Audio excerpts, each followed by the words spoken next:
a seat, have a seat. It is wonderful to be here in the Upper Peninsula with so many Yoopers. How many of you are Green Bay fans, too? Yeah, I've been seeing too many Green Bay fans lately.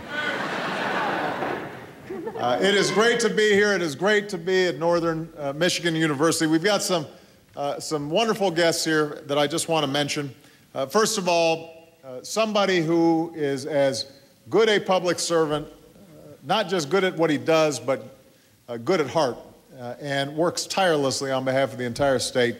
Your senior senator, Carl Levin, is here. So.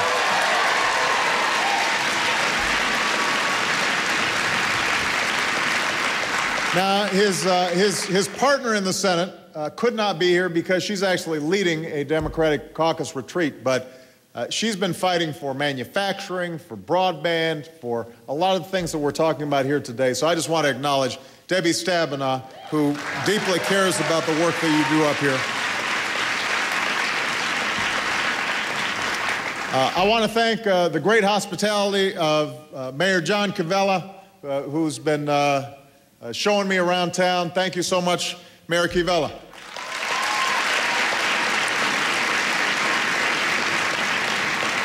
The president of Northern Michigan University, Dr. Les Wong, is here.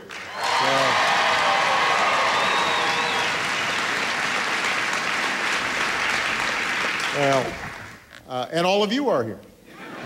And you guys are pretty special. Absolutely. Before I begin, I just want to say that we are following today's events in Egypt very closely. And we'll have more to say as this plays out. But what is absolutely clear is that we are witnessing history unfold. It's a moment of transformation that's taking place because the people of Egypt are calling for change. And they've turned out in extraordinary numbers, representing all ages and all walks of life. But it's young people who've been at the forefront. A new generation, your generation, who want their voices to be heard. And so going forward, we want those young people and we want all Egyptians to know America will continue to do everything that we can to support an orderly and genuine transition to democracy in Egypt. Now, as we watch what's taking place, we're also reminded that we live in an interconnected world.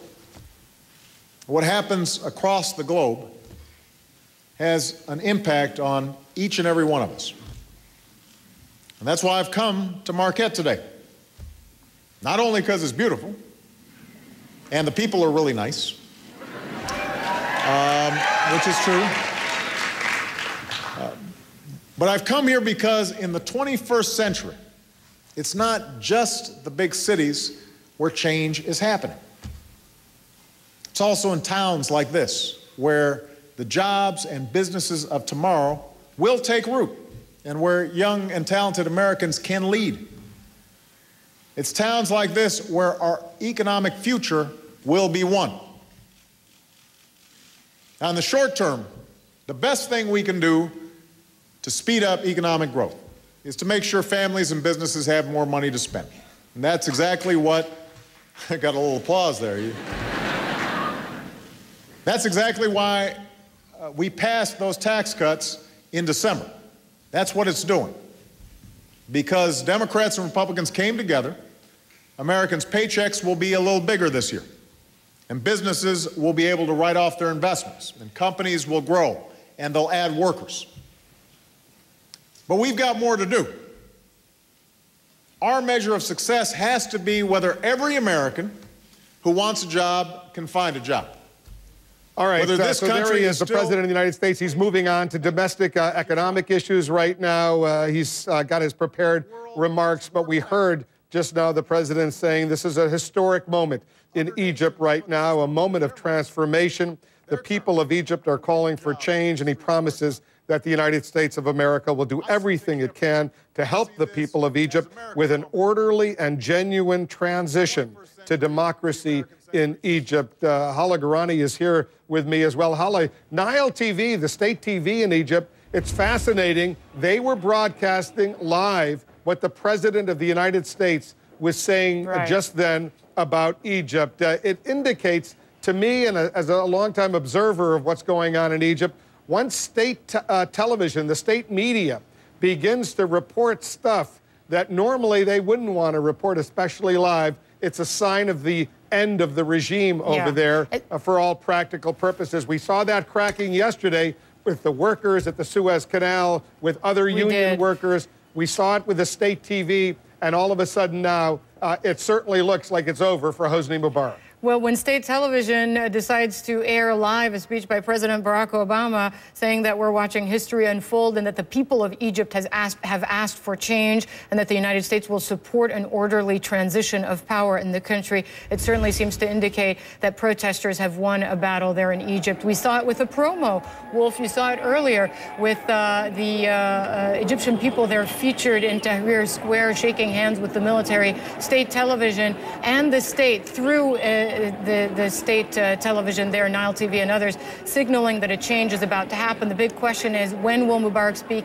What will he say as well? Is he going to step down? If he does step down, who takes over? Is it the military? If the military takes over, who will then lead the country? Will it be the military transitioning and helping the country transition into a true pluralistic democracy, or will it be something of military rule for the foreseeable future? It is a big question, and we, you and I, Wolf, the protesters in Egypt and the world are waiting for this speech.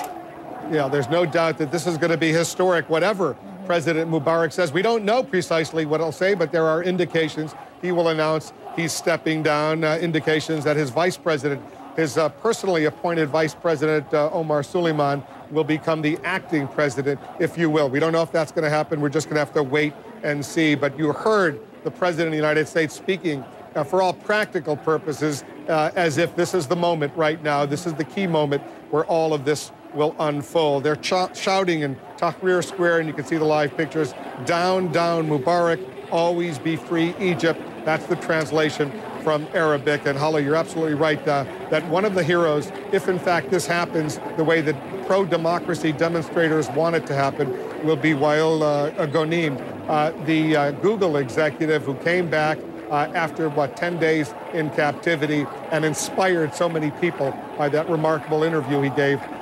in Egypt. All right, let's take a quick break. We'll reassess what's going on. We'll continue to await the President of Egypt, Hosni Mubarak. We'll see what he says on this very historic day.